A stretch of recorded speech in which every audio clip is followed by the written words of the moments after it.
Assalamualaikum warahmatullahi wabarakatuh. Alhamdulillahi rabbil alamin wa bihi nasta'in ala umuri dunya waddin wassalatu wassalamu ala sayyidina wa maulana Muhammad wa ala alihi wa sahbihi ajma'in. Wala hawla wala quwwata illa billahil aliyyil azim. Amma ba'd. Alhamdulillah, kita berjumpa kembali di petang 11 Syakban 1442 Hijrah yang merupakan sesi ketiga bagi siri Read the Book, Start the Talk. Okey.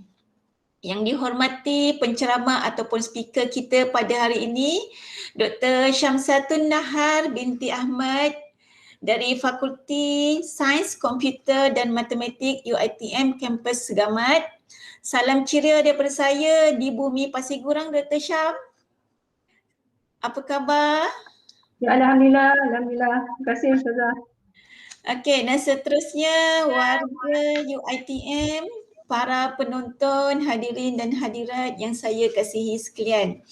Alhamdulillah, pertama dan selama-lamanya marilah kita sama-sama rasa bersyukur kehadrat Ilahi kerana dengan nikmat kita dapat bersama-sama pada petang ini adalah satu rezeki yang Allah berikan kepada kita.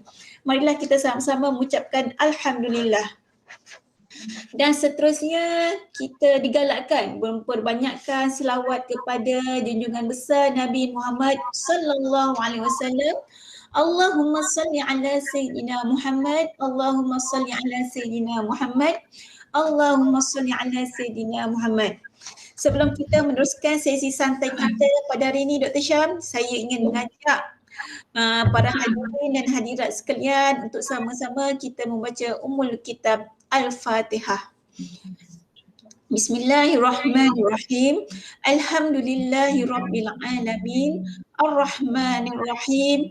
Maliki yaumiddin. Iyyaka na'budu wa iyyaka nasta'in. Ihdinas siratal mustaqim. Siratal ladzina an'amta 'alaihim ghairil maghdubi 'alaihim waladdallin. Amin. Alhamdulillah, pada hari ini kita santai-santai saja kita kongsikan buku dengan tajuknya Dulu Bangsa Israel, Kini Bangsa Zionis, Selamanya Bangsa yang Sukar. Doktor, jika kita lihat konflik yang berlaku ke atas Palestin di antara Arab dengan Israel ni, dia telah berlarutan sejak sekian lama. Jika dikira dari tarikh rasmi penubuhan negara Israel adalah pada 15 Mei 1948. Jika saya silap perbetulkan ya doktor. Dan kita dapati konflik ni telah berlangsung selama lebih kurang 7 abad. 1 abad bersama dengan 10 tahun. Sekarang dah kata dah lebih 78 tahun mereka dijajah. Jadi kalau kita lihat dalam tafsir surah Al-Isra yang mempunyai 111 ayat, surah ini bermaksud iaitu perjalanan pada waktu malam. Ia berkaitan dengan peristiwa Isra, iaitu Nabi Muhammad sallallahu alaihi wasallam di Masjidil Haram ke Mekah ke Masjidil Aqsa di Baitul Maqdis, iaitu Palestin. Jadi kalau nak fikir, kita nak ulang kaji tentang sejarah dia panjang. Jadi saya pun tak nak lengahkan masa lagi.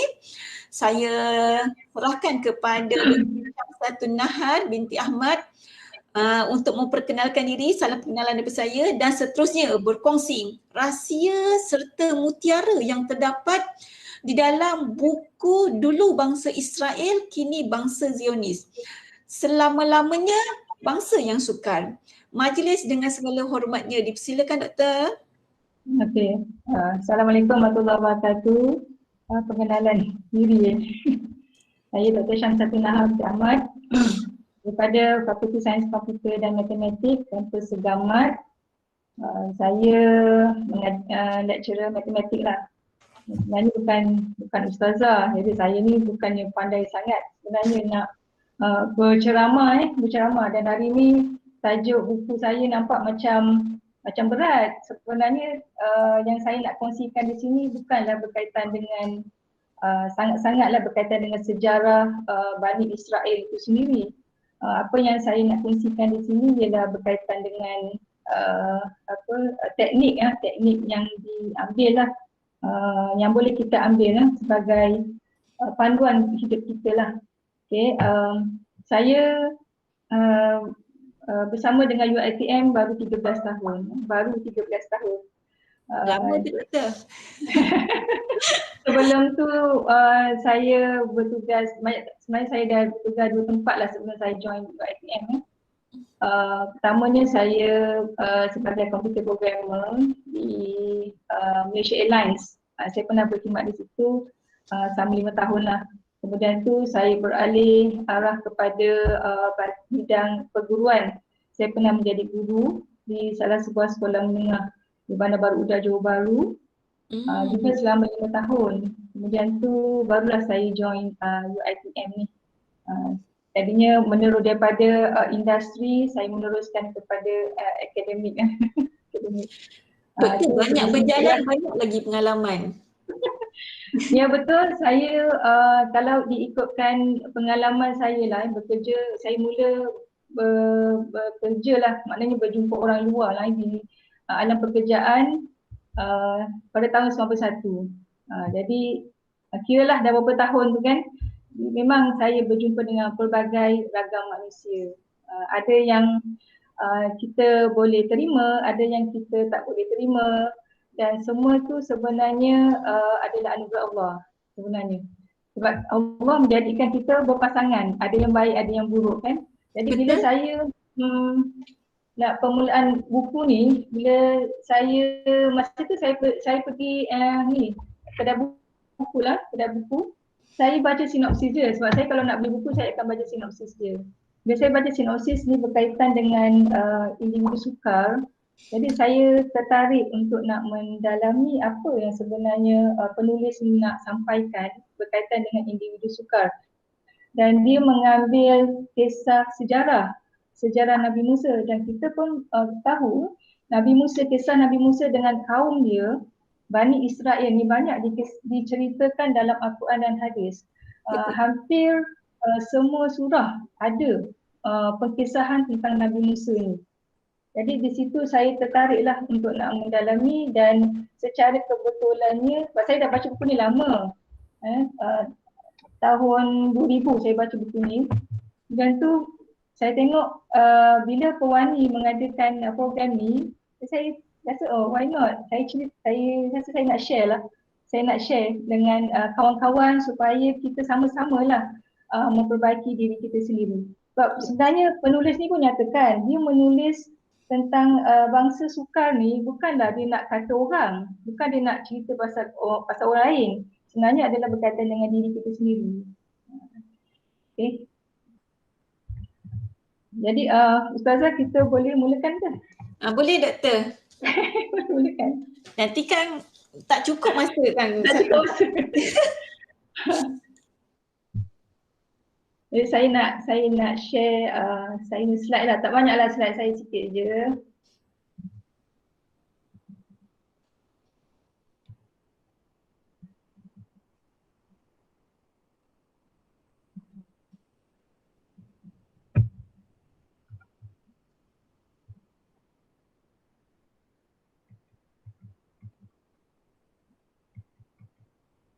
Ni nampak tak slide saya? Okey, nampak doktor. Cantik.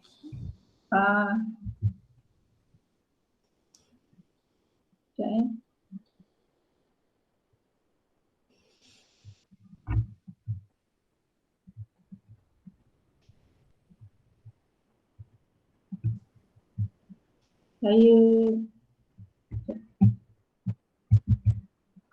Saya cuba buat dia dalam bentuk slideshow, tapi tak menjadi.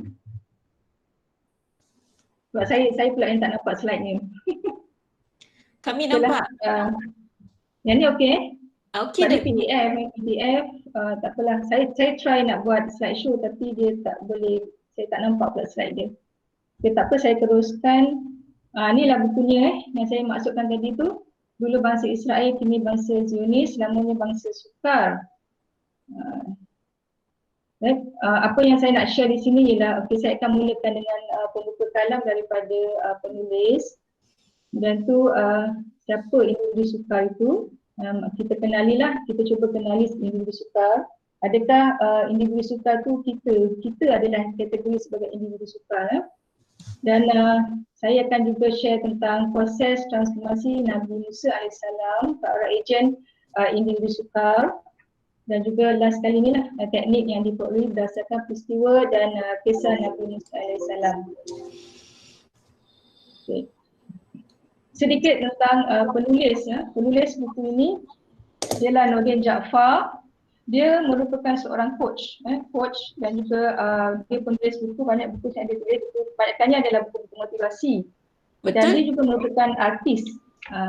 Dia kenal tak Nordin Jaafar ni? Dia pernah jadi penyanyi kumpulan Raihan satu ketika dululah, Nordin Jaafar. Dan tu kalau kita lihat istilah individu sukar, tetap ada dalam diri manusia. Setuju tak? Sebenarnya memang individu sukar ni dia tetap ada dalam diri manusia. Sama ada kita sedar ataupun tidak, perjalanan hidup kita memang penuh dengan onak dan ranjau.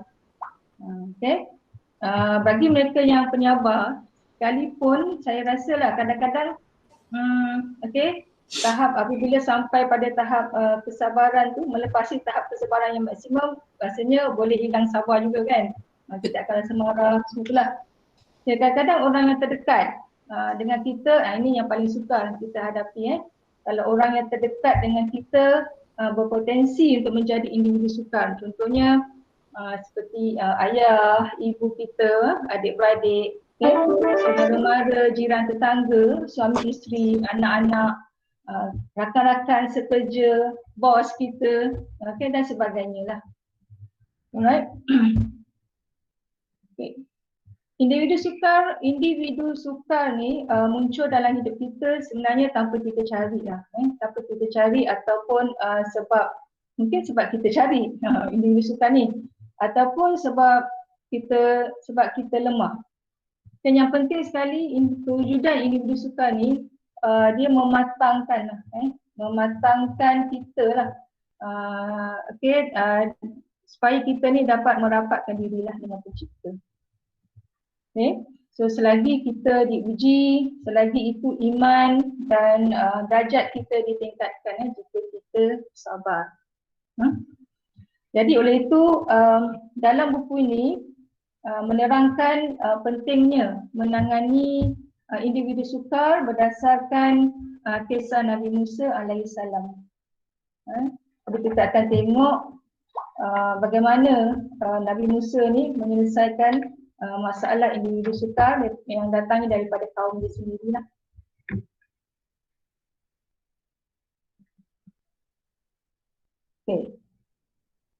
So penulis buku ini dia menyenaraikan individu sukar ni 9 individu sukar dalam buku ni. Jadi saya bacakanlah. Yang pertama tu sikapnya menyebabkan masalah kepada diri kita dan orang lain. Jadi apa yang disenaraikan oleh penulis tentang individu sukar ni, cuba kita renung diri kita sendiri. Adakah kita juga bersikap sedemikian? Yang kedua, berurusan dengannya bermakna berurusan dengan sikap yang sukar. Yang ketiga, membuatkan kita merasa marah dan hilang kesabaran. Memaksa kita membuat perkara yang tidak disukai, seterusnya menghalang kita daripada melakukan apa yang dihajati. Selalu menggunakan kekerasan dan manipulasi serta segala macam tipu daya bagi melaksanakan kehendak mereka. Seterusnya membuatkan kita rasa bersalah sekiranya kita menuruti kehendak mereka. Membuatkan kita rasa gemuruh, malu, terkejut, kecewa, marah, tertekan, cemburu, merendah diri, gagal dan perasaan negatif yang lain lah. Dan seterusnya membuatkan kita terlibat dengan aktivitinya secara langsung atau tidak langsung. Jadi kita muhasabah diri kita sendirilah. Saya pun sama, masih lagi belajar memperbaiki diri saya sendiri. Dan antara yang disenaraikan 9 perkara ni, saya pun ada jugalah di dalamnya. Okey, mari kita fahami apa maksud sebenarnya, apa maksud individu sukar ni. Dari segi definisi, seseorang yang mempunyai masalah atau konflik jiwa, pribadi atau akhlak atau tingkah laku dan bahasa tubuh yang membuatkan orang lain juga turut dibabitkan dengan masalah mereka. Okay, itu dari segi definisi maksud individu sukar. Right? Jadi bangsa individu ataupun individu sukar, right, juga dapat dimaksudkan sebagai seseorang yang mempunyai masalah, seorang yang punya masalah ataupun konflik lah, konflik jiwa. Okey. Dan tu bermula daripada bermula daripada tiada masalah, kemudian tu kepada sengaja menimbulkan masalah. Jadi itu dia suka bertangguh-tangguh, macam itulah, suka bertangguh-tangguh sesuatu perkara walaupun sebenarnya boleh je menyelesaikan sesuatu pekerjaan tu dengan segera, tapi saja dia tangguh-tangguh, itu sebenarnya adalah kategori individu sukar lah tu. Okay. Dan lagi tidak mampu menepati janji, terutama sekali dua benda lah yang tidak mampu menepati janji dari segi masa, terutama dari segi masa dan juga perkara lah, suatu pekerjaan. Okay. Dan masalah yang kecil dibesarkan, masalah yang besar akan menjadi lebih besar dan rumit lah untuk diselesaikan. Itu maksud individu sukar. Alright. Soalan di sini, adakah kita perlu memberi perhatian kepada bangsa ataupun individu sukar? Kenapa kita perlu? Adakah kita perlu? Okay.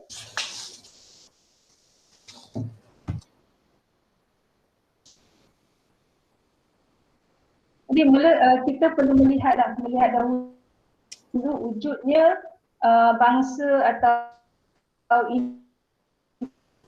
individu sukar ni sebagai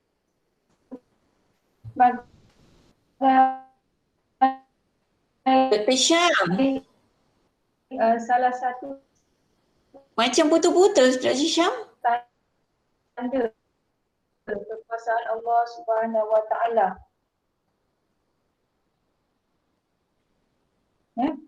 Jadi Allah telah menciptakan manusia kan, telah menciptakan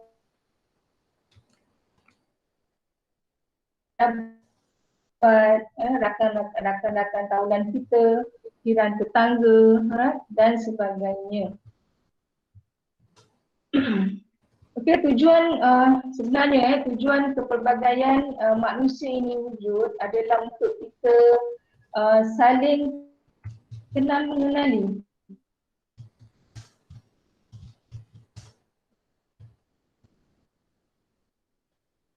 Supaya kita dapat saling berkomunikasi, bergaul dengan mesra.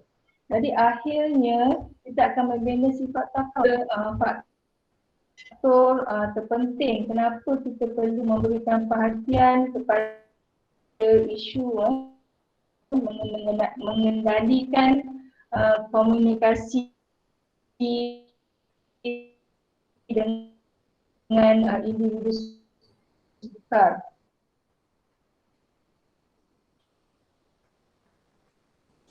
Okay, selain daripada itu,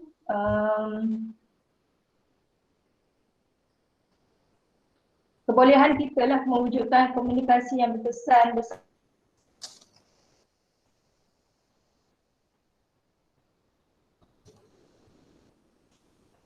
Doktor, saya rasa lain doktor Mari ni. kita lihat kategori individu sukar dalam buku ini.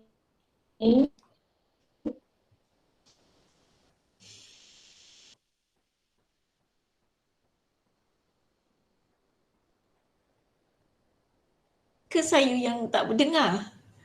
Nordin Jaafar ni dia menyarankan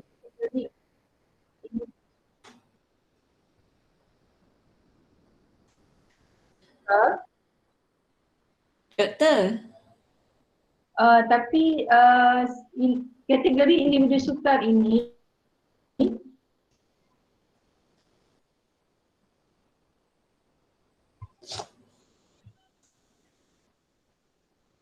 ada pada buku pada doktor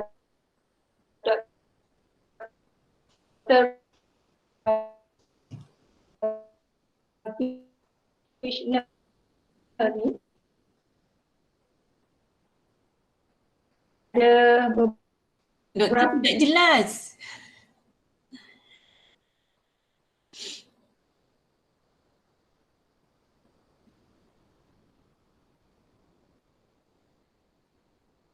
Mungkin Dr. Tahira boleh bantu left dahulu dan masuk kembali.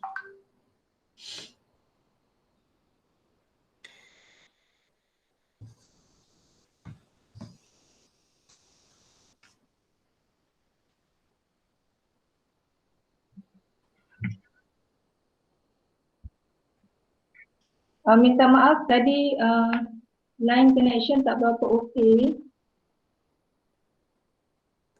Okey, sekarang okey. Sekarang dah okey. Sekarang okey, Doktor? Sekarang dah okey. Tadi saya sambung daripada sini kan tadi. Okay, Yang kategori daripada individu sukar ni saya hubungan. nak lebih, ya? Okey, Ya, boleh saudara. terus yang the next dia. Okey, ni tadi saya nyatakan kategori individu sukar ni penulis mengambil daripada buku ini Dealing with People You Can't Stand. So ni adalah kategori individu sukar tu lah, tapi saya tak nak hurai lebih lanjut.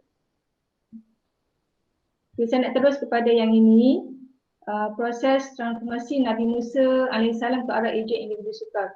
Okey, sebelum Nabi Musa AS dia menjadi rasul, ada beberapa perkara yang boleh dikatakan Nabi Musa sebenarnya adalah juga pernah dikatakan sebagai individu sukar.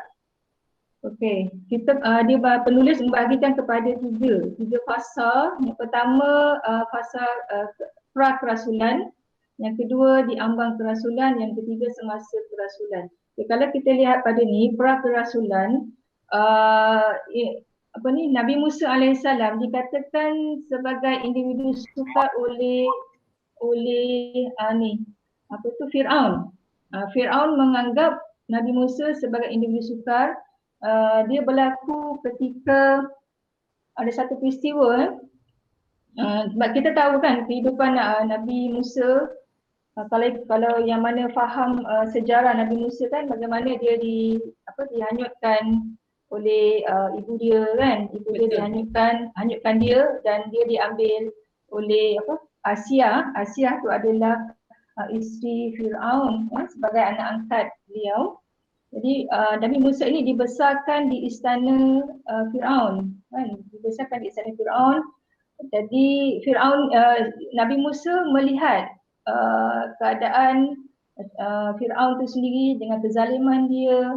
Jadi dia sendiri tidak sukalah tentang perbuatan Firaun itu tadi. Jadi peristiwa ini berlaku semasa pra-kerasulan di mana ada dua individu, dia bergaduh di pekan, kira macam pekan lah, bandar Mesir tu, di Mesir. Seorang daripada orang suruhan Firaun, seorang lagi adalah Bani Israel. Jadi dia ni cuba meleraikan pergaduhan tu, tapi dia tak sangka sebenarnya dia bukan niat untuk nak membunuh. Dia menumbuk dengan satu tumbukan kepada orang suruhan orang suruhan Firaun tu, dan orang suruhan Firaun tu mati. Jadi bila mati orang suruhan Firaun, jadi Firaun ni mencari dia lah, dengan pengikut-pengikut Firaun ni memburu Nabi Musa. So Nabi Musa dia melarikan diri. Itu dia pergi kepada bandar Madian kan, Madian. Satu kawasan namanya Bandar Madian. Dia pergi kat situ. Jadi masa pra-kerasulan Nabi Musa dianggap sebagai individu sukar oleh Firaun, oleh Fir'aun. Kemudian tu fasa kedua pula di ambang kerasulan. Masa ambang kerasulan ni Allah mentarbiahkan Nabi Musa supaya dia tidak tergolong dalam individu sukar. So macam mana Allah mentarbiah, maknanya mendidik Nabi Musa ini berlaku pada peristiwa di Bukit Tur Sina. Benda ni, cerita ni adalah dalam surah Taha ayat 91. Dialog antara Allah dan Nabi Musa berkaitan dengan tongkat. Betul. Kalau kita rujuklah pada surah Taha tu ayat 91, Allah menyatakan, lebih kuranglah maksud dia lebih kurang begini. Allah tegur Nabi Musa, siapalah macam siapa Nabi Musa, apa di tanganmu wahai Musa. Jadi Musa ni kata ini adalah tongkatku. Allah tanya satu soalan saja. Allah tanya satu soalan tapi Nabi Musa dia jawab banyak. So apa yang Nabi Musa jawab bila saya rujuk buku ni balik. Okay, Nabi Musa dia jawab, ini adalah tongkatku. Kemudian tu aku bertongkat atasnya semasa berjalan. Itu yang pertama jawapan dia. Dan aku memukul dengannya daun-daun kayu supaya gugur kepada kambing-kambingku. Itu dua jawapan dia. Yang ketiga, dan ada lagi lain-lain keperluanku pada tongkat itu. Nampak tak? Allah tanya Nabi Musa satu soalan, tapi Nabi Musa dia jawab tiga jawapan dia. Dekat situ bermaksud, apa maksudnya di situ? Maksudnya Allah tak nak ada dalam diri Nabi Musa dia bersandar kepada makhluk. Sekarang ni jawapan Nabi Musa tu menunjukkan bahawa Nabi Musa menganggap bahawa tongkat tu berkuasa selain daripada Allah Subhanahu Wa Taala. Jadi kat sini Allah mentadbiahkan dia dengan cara Allah kata, okey Musa campakkan tongkat tu. Jadi bila Musa campak tongkat tu menjadi apa? Ular besar kan? Bila tongkat tu jadi ular besar, jadi Nabi Musa takut dia nak lari. Kemudian tu Allah kata jangan lari, tangkap ular tadi. Jadi Nabi Musa dia tangkap kepala ular terus jadi tongkat semula. Nampak tak? Jadi dekat situ Allah mendidik mengajarlah Nabi Musa ni supaya dia mentadbiahkan Nabi Musa itu supaya tidak terus menjadi individu sukar. So seterusnya semasa kerasulan. Semasa kerasulan dia ada dua peristiwa di sini. Yang pertamanya kalau dalam surah Al-A'raf yang ada cerita dia ayat 121 di mana Nabi Musa ni dia pergi munajat pada Allah selama 40 hari. Nanti bila sekembalinya daripada munajat pada Allah tadi, dia dapati umat dia dah syirik semula dan menyembah lembu menyembah lembu lembu yang buat daripada emas. Daripada yang buat lembu tu adalah seorang nama dia Samiri ni dia merupakan seorang munafik dia ikut Nabi Musa. Jadi masa Nabi Musa ni dia nak pergi bermunajat dengan Allah, dia dah pesan pada Nabi Harun. So Nabi Harun ni adalah adik dia lah, adik Nabi Musa. Pesan pada Nabi Harun untuk melihat kaumnya. Jadi bila dia balik, kaum dia dah syirik semula, dia tidak sopeksa, tidak bertanya terus marah. Tidak tanya sebab kenapa umat dia jadi syirik semula, dan dia terus marah kepada Harun. Dia terus marah kepada Harun dekat situ. Dan nampaklah dia seperti individu sukar lah kan, sebab dia tidak dapat menahan sabar dia tadi tu. Peristiwa yang kedua ialah tentang perasaan ujub. Okay. Nabi Musa dia ada perasaan ujub tentang dia rasa diri dia paling berilmu. Sebab masa ada peristiwa berlaku ketika dia memberi macam beri tazkirah lah, memberi ilmu lah, memberi ilmu ceramah macam tu. Jadi ada yang pendengar tu tanya satu soalan dengan dia, wahai Musa, ada tak orang lain yang lebih berilmu daripada kamu? Jadi Nabi Musa menjawab, tidak ada, aku yang lebih berilmu. Jadi kat situ Allah menegur Maka Allah dia suruh Nabi Musa ni pergi belajar ilmu dengan Nabi Khidir. Ada cerita ni dalam surah Al-Kahfi ayat 60 hingga 82. Boleh rujuklah gitu kan. Jadi macam mana perjalanan Nabi Musa ni dia nak mencari Nabi Khidir, dan ada sesuatu lah yang dia belajar daripada Nabi Khidir. Dekat situ barulah dia tahu bahawa dia bukanlah yang paling berilmu. Yang paling berilmu adalah Allah SWT. Baru kita dalam kehidupan kita sekarang pun sama kita jangan rasa kita ni pandailah jangan rasa kita tahu semua. Walau banyak mana ilmu kita tahu, ada lagi orang yang lebih berilmu daripada kita. Okay. Dan saya nak terus masuk kepada yang ini, teknik yang diperolehi berdasarkan peristiwa Nabi Musa lah alaihissalam. So dia ada di sini Nabi Musa menggunakan 12 teknik. Ini apa yang ditulis oleh penulis ni lah oleh Ja'far ni. Dan teknik yang pertama ialah tentang ikhlas. Right? Ikhlas ni adalah satu teknik yang terbesar dan yang tertinggi yang dapat menyelesaikan semua masalah di dunia dan di akhirat. Ikhlas ni adalah satu ilmu peribadatan yang paling tinggi. Dia tak boleh digandingkan dengan mana-mana. Kalau kita kata jujur, saya jujur dan ikhlas, tak boleh itu sebenarnya. Kalau jujur-jujurlah, ikhlas lah. Jujur dan ikhlas dia berbeza. Sebab ikhlas ni niat dia hanya kerana Allah. Apa-apa jua semua kerana Allah. Tak ada yang lain, tak ada bersangkutan kepada yang lain-lain. Semuanya hanya kerana Allah sahaja. Jadi kalau kita buat ibadah pun, kalau kita bukan niat kerana Allah, memanglah ibadah itu ditolak. Ditolak. Jadi kena berhati-hatilah dengan hati kita, niat kita. Apa yang kita nak buat semua memang kita kena niat yang baik, niat yang ikhlas. Right? Okay, so bagi mendekati individu sukar, so yang pertama ni kita mestilah meletakkan kerana Allah lah. Kerana Allah dalam mengaplikasikan segala teknik yang kita ketahui. Right?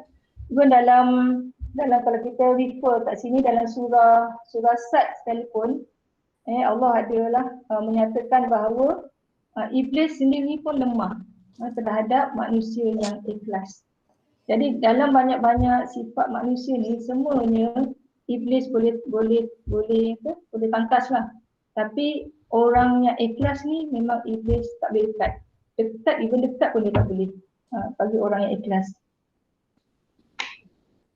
Jadi, kalau kita rujuk kepada penkisahan Nabi Musa alaihissalam, kat sini Nabi Musa adalah seorang yang ikhlas kepada Allah Subhanahu Wa Taala. Kalau kita tengok pada surah Maryam ayat 51, saya bacakan dia punya tafsir dia lah.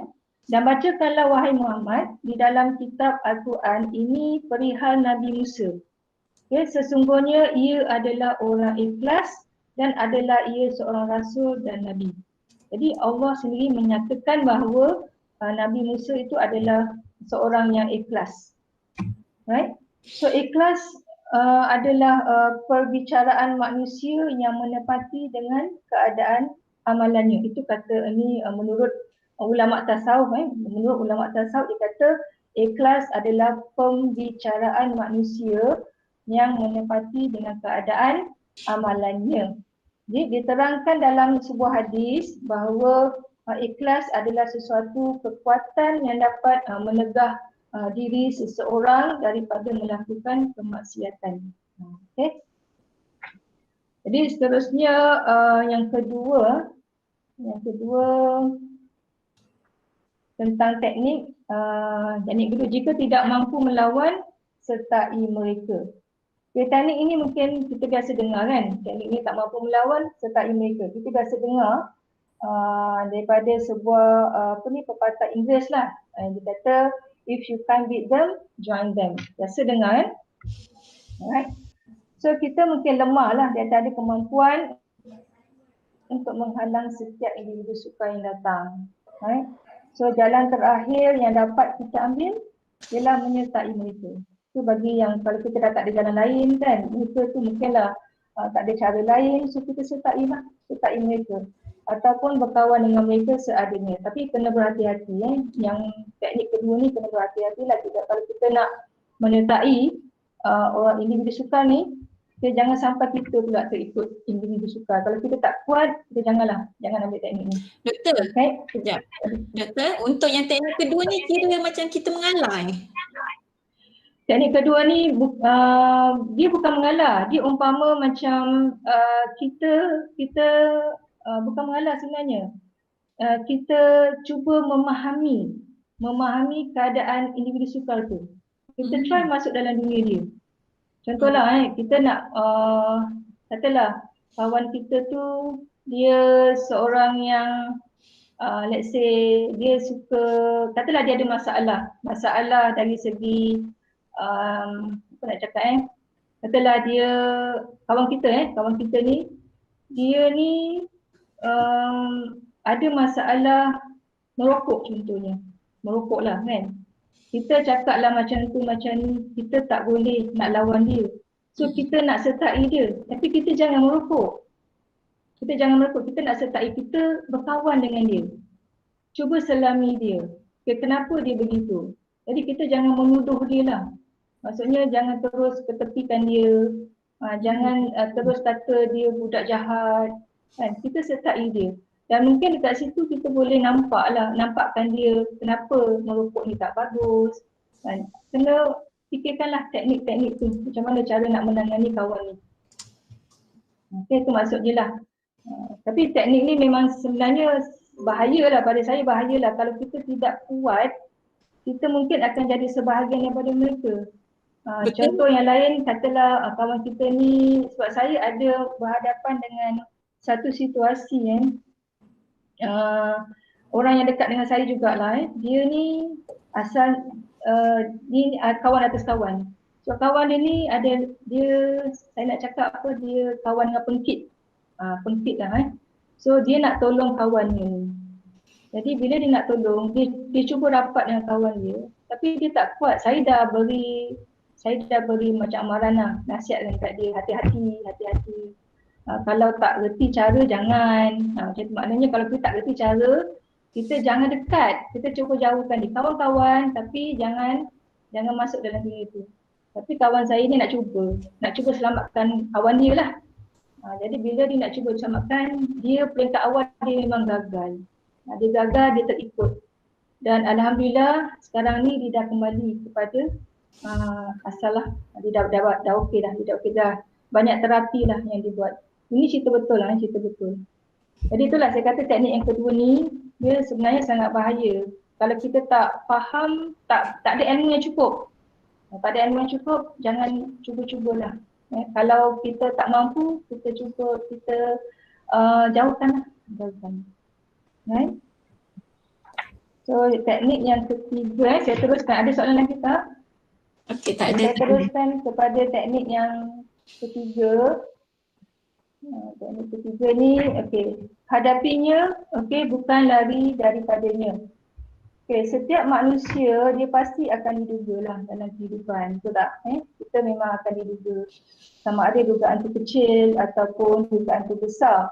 Kita ada akal, Allah beri kita akal. Jadi tugas kita lah sebenarnya untuk memilih jalan keluar terbaik. Tadi saya lupa kan, saya tak kaitkan dengan perkisahan Nabi Musa ni tadi kan.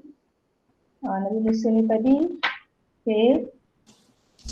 Alright. Yang teknik kedua ni tadi tu, saya nak kaitkan dengan ini, saya nak penulis ni lah dikaitkan dengan perkisahan Nabi Musa ni tadi. Kita tahu bahawa Fir'aun tu dia berusaha nak membunuh setiap bayi lelaki kan, yang baru lahir. Sebab berdasarkan kepada Nujum lah Nujum masa zaman tu kata akan ada seorang bayi, seorang lelaki yang akan menghancurkan Fir'aun. Jadi Fir'aun ni takut, so dia mengarahkan semua askar-askar dia nak membunuhlah bayi lelaki. Semua bayi lelaki yang lahir dia akan bunuh. Itu kita dah tahu kisah tu kan.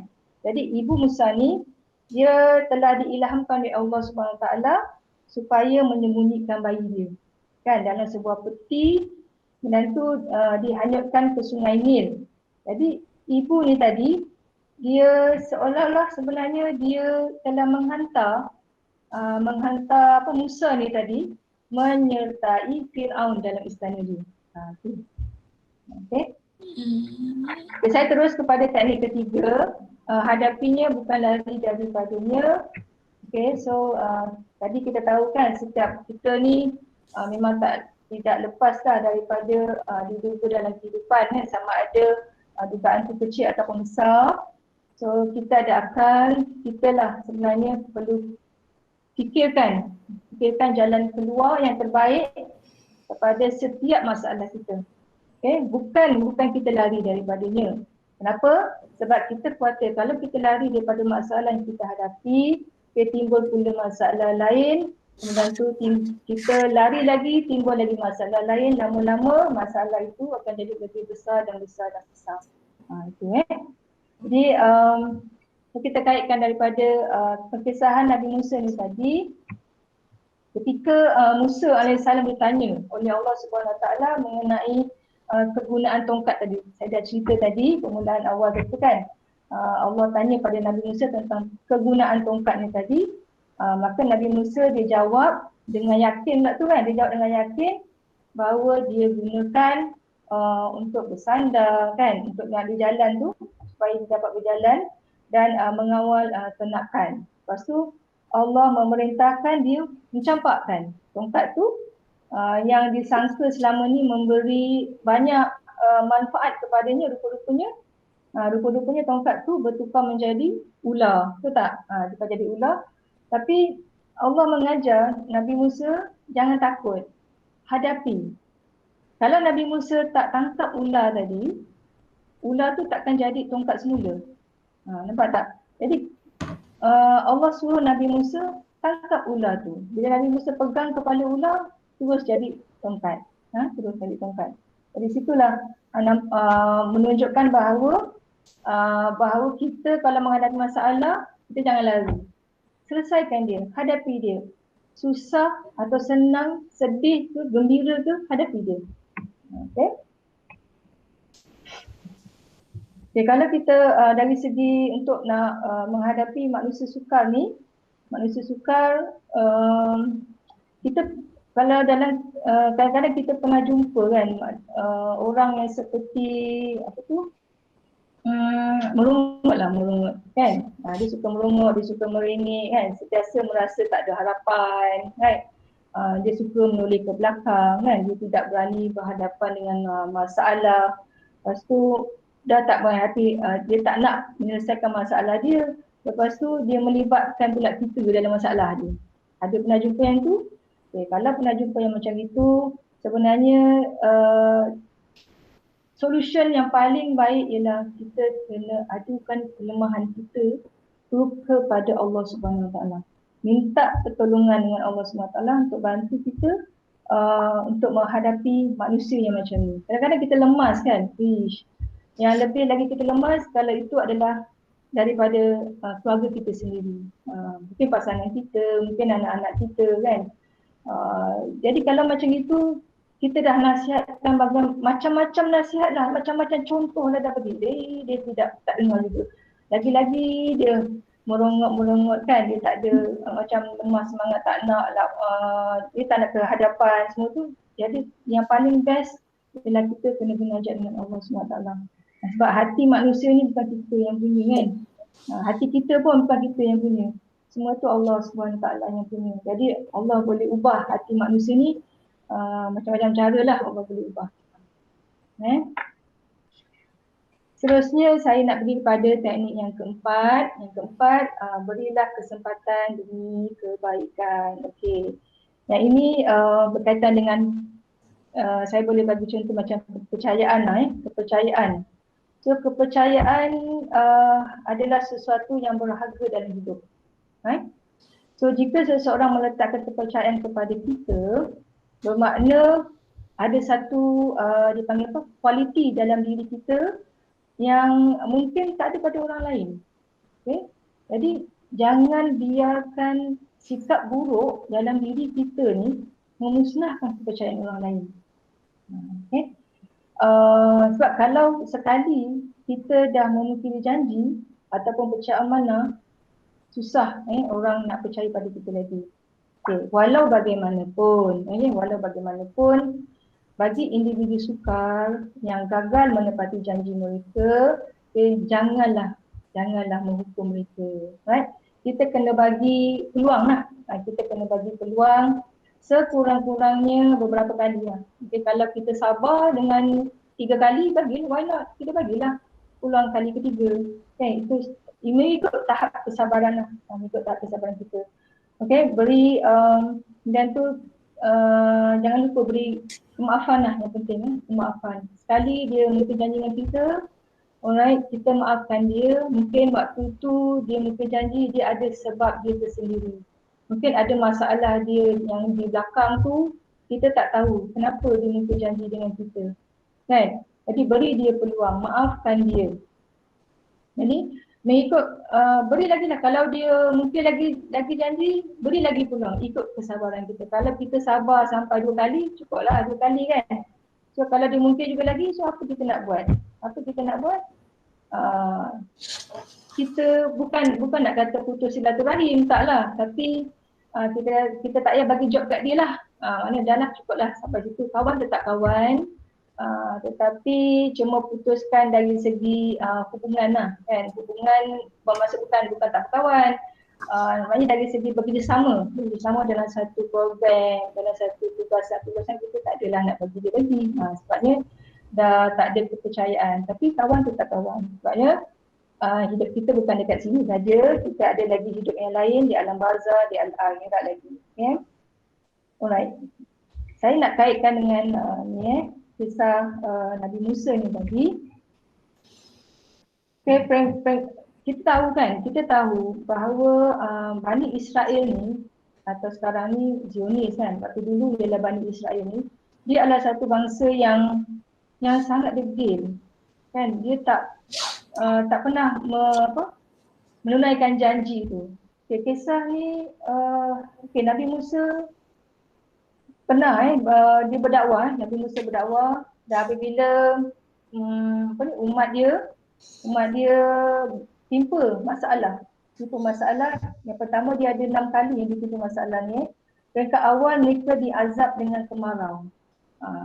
Jadi Allah bagi kemarau. Bila Nabi Musa berdakwah, dia orang tak nak dengar. Kemudian Allah bagi timpakan kemarau. Bila dah timpa kemarau, susah kan? Bila susah, mintalah dengan Nabi Musa. Nabi Musa, kau berdoalah dengan Allah, doa dengan Tuhan kau. Redakanlah kemarau ni, lepas kemarau ni reda, nanti kami akan beriman dengan Tuhan kau. Macam itulah lebih kurang kan, kata dia begitu. Jadi bila kemarau tu dah kurang, dah tak ada kemarau lagi, Allah dah angkat kemarau tu, dia kufur lagi. Dia kufur lagi, tak beriman lagi kan. Dan tu Allah bagi lagi ribut taufan. Timpakan ribut taufan. Nampak tak? Allah bagi peluang. Tidaklah sekali tu dia tak beriman kan. Kerana tu Allah dah bagi kesenangan. Dia kufur lagi. Allah bagi peluang lagi. Bila dia kufur lagi, Allah timbulkan yang kedua, Allah timbulkan ribut taufan. Ribut taufan iaitu banjir besar. Banjir besar. Lagi sekali lah dia cakap dengan Musa ni.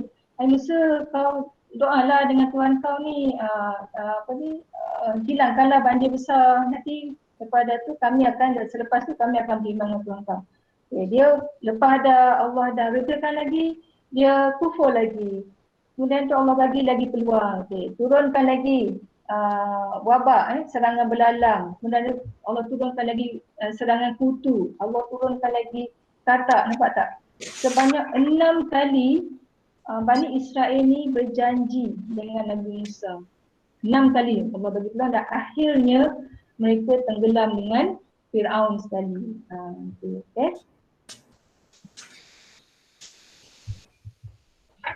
Seterusnya kita pergi pada teknik yang kelima.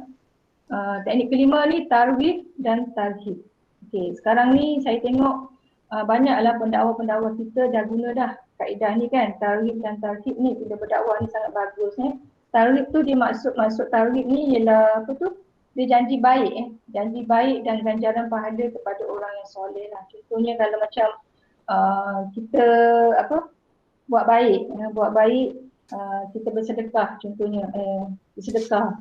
menggalakkan orang bersedekah supaya kehidupan kita ni lebih mudah, perjalanan hidup kita lebih mudah, rezeki kita pun Allah akan bertambah-tambah lagi. Nampak tak? Itu ada janji baik yang Allah dah janjikan, ganjaran pahala pada orang yang berbuat baik. Tarhib ni adalah dia merupakan peringatan ataupun ancaman, kita kata ancaman, peringatan atau ancaman kepada manusia supaya dia menghindarkan sebarang kejahatan dan kemaksiatan zahir dan batin. Ini setiap kita maknanya contohnya macam merokok tadi kan, kita kata merokok, kita boleh beri peringatan dan ancaman pada dia. Kau ni merokok, bukan merokok ni, yelah memanglah kau kata aku sihat je merokok betul, tetapi kalau jangka masa panjang merokok ni sebenarnya tak bagus untuk kesihatan. Lagipun hukum Allah pun dah nyatakan bahawa merokok ni adalah haram. Kalau kita buat perkara yang haram, so kau bayangkanlah, kalau kau tak sempat bertaubat macam mana? Ingatlah waktu mati, waktu di alam barzah, waktu di akhirat nanti. Macam itulah. Kita macam takut-takutkan dia kan kalau dia buat satu benda yang dilarang oleh agama Islam. Itu dari segi tarhib dan tarhib.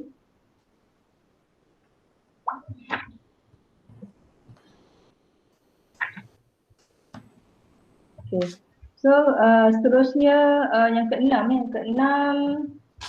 ilmu dilengkapkan. Ilmu dilengkapkan sesuaikan mengikut zaman.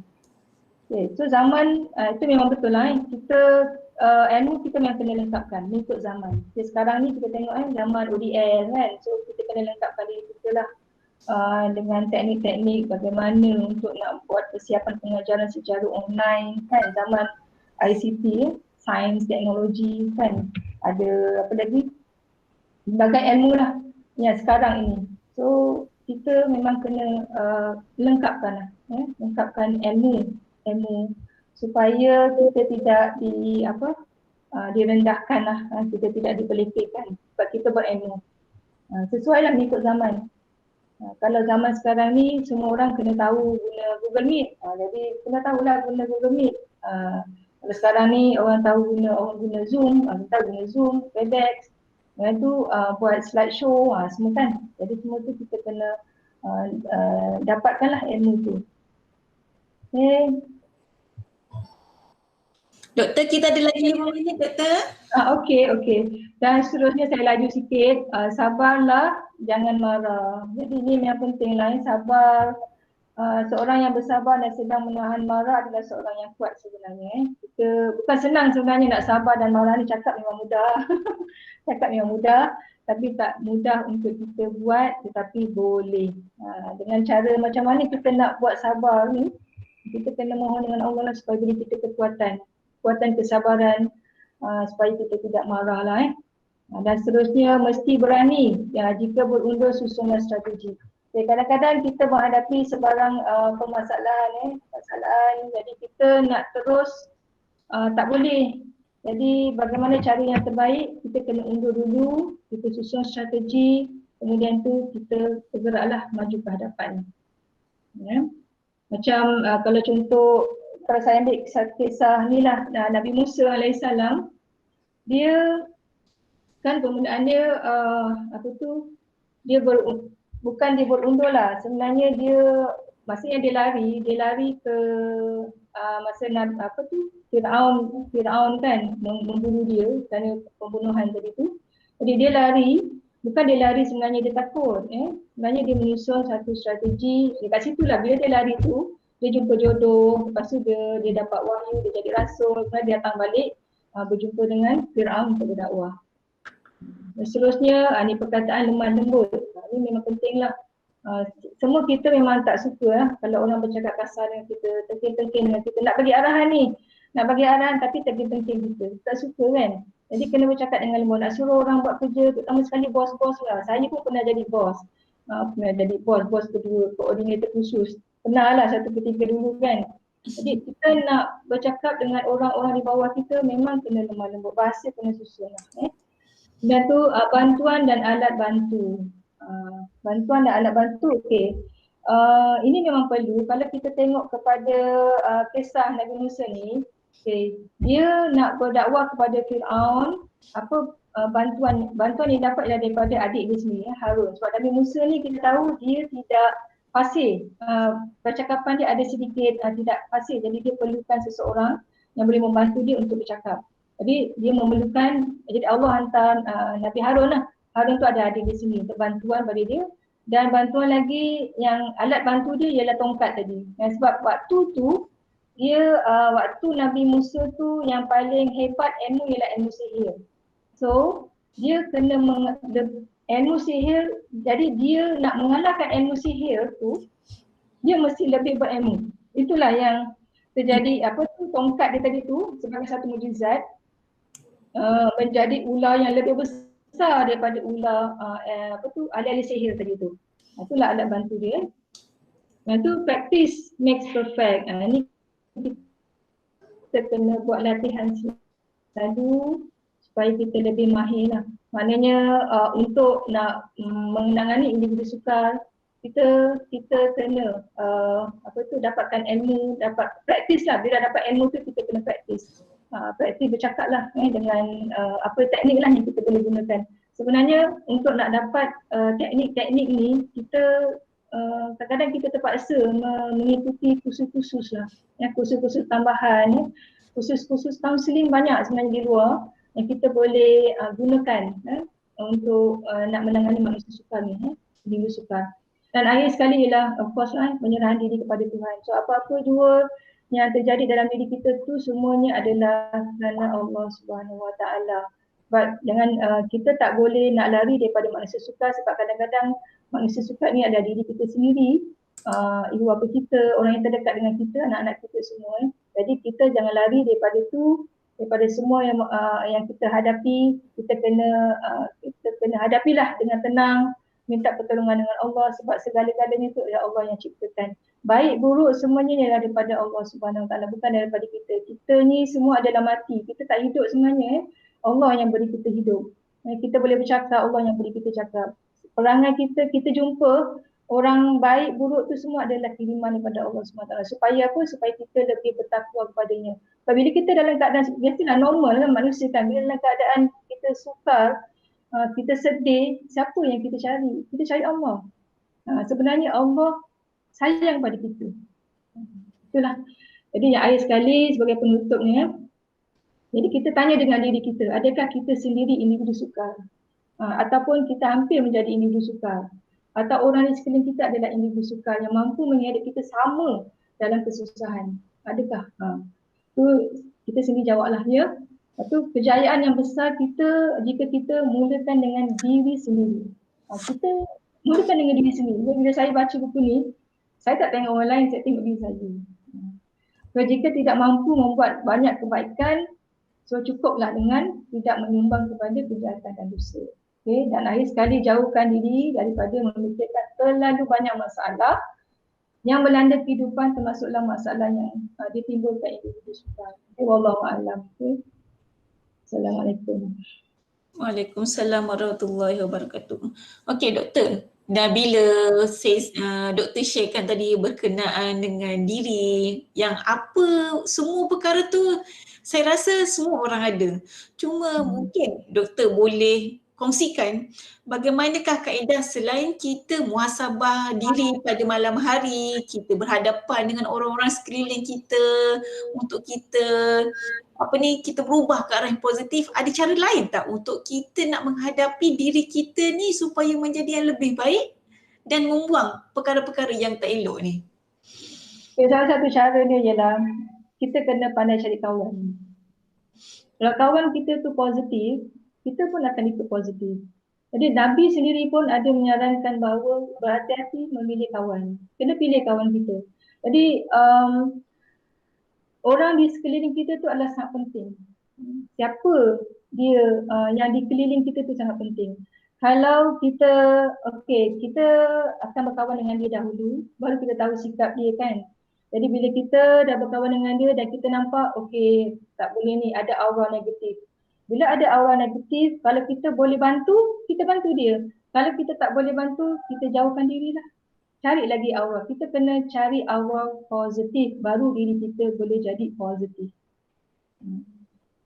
Kira aura positif tu bukannya semata-mata kita pakai sesuatu, orang kata sebelum ni aura positif daripada, orang kata daripada pemakaian, warna, tetapi daripada Tak, itu fizikal. Itu dari segi fizikal. Yelah, kita suka tengok orang pakai cantik kan, pakai kemas, itu memang kita suka.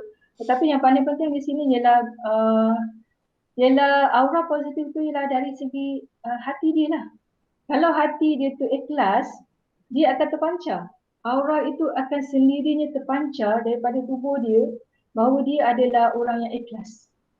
Jadi kita kena, bila kita berkawan dengan seseorang tu, kena perhatikanlah.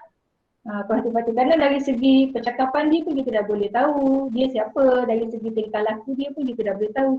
Sebenarnya yang baik ni adalah yang kita lihat adalah dari segi percakapan dia, perbuatan dia dan niat dia. Tiga benda ni kalau baik, insyaAllah seseorang itu akan jadi baik. Kalau kita tak boleh jaga tiga benda ni, memang kita akan tersesat lah. Okey, Alhamdulillah satu perkongsian yang baik.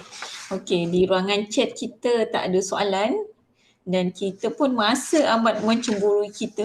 Mak mencemburui, dah habis dah ni 3 suku. Okey. Kalau kita nak kumpul buku ni memang orang kata 1 jam ni tak cukup doktor sebab Ya betul. Saya sebenarnya banyak nak cerita tapi bila masa 1 jam tu, nak ikutkan tak sampai 1 jam lah, kita dah pengenalan dari itu tadi kan. Banyak sebenarnya yang dia kupas kat saya boleh bagi yang tu je lah yang termampu. Okey, cuma untuk lebih mendalam lagi mungkin kita lepas ni kita ramai-ramai pergi PTDI untuk kita baca, orang kata sama-samalah. Mungkin hari ni kita dapat ilmu daripada secara maya, lepas ni kita gali pula, kita baca sendiri. Kita boleh kongsikan kepada adik-beradik kita, sahabat anda kita. Okey, apa-apa pun terima kasih banyak Dr. Syam di atas perkongsian kita pada hari ini. Sesungguhnya apa yang baik itu daripada Allah Subhanahu Wa Taala, yang kurang tu daripada kelemahan saya sendiri. Ala kulli hal, semoga pertemuan kita pada hari ini akan dipertemukan lagi untuk minggu hadapan, insya-Allah dengan topik yang sangat menarik. Kepada tuan-tuan, puan-puan, link kehadiran telah kita masukkan di ruangan chat. Saya daripada pihak moderator pada hari ini memohon ampun dan maaf serta sejuta kemaafan di atas kekurangan saya mengendalikan program kita pada hari ini. Sesungguhnya apa yang baik itu daripada Allah Subhanahu Wa Taala. Kita sudahi dengan tasbih kifarah dan surah Wal-Asr. A'udzubillahi minasyaitonirrajim. Bismillahirrahmanirrahim. Wal 'asri innal insana lafi khusr illa allazina amanu wa 'amilus solihat wa tawassaw bil haqq wa tawassaw bis sabr.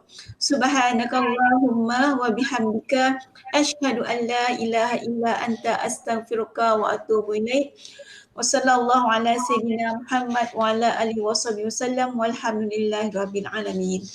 Assalamualaikum warahmatullahi wabarakatuh. Terima kasih semua. Assalamualaikum warahmatullahi wabarakatuh.